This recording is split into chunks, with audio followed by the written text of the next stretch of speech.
एकजुटीने पेटल राने तुफान आलं या काळ्या भुईच्या भेटीला हे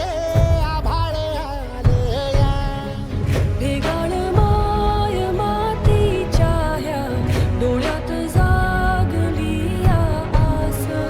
घेऊन हात हातामंदी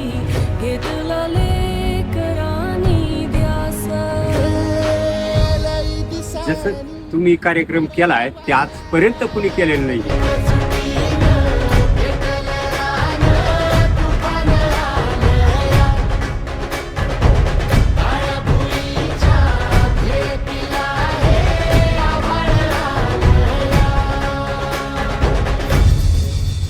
हा खपाई ओके केली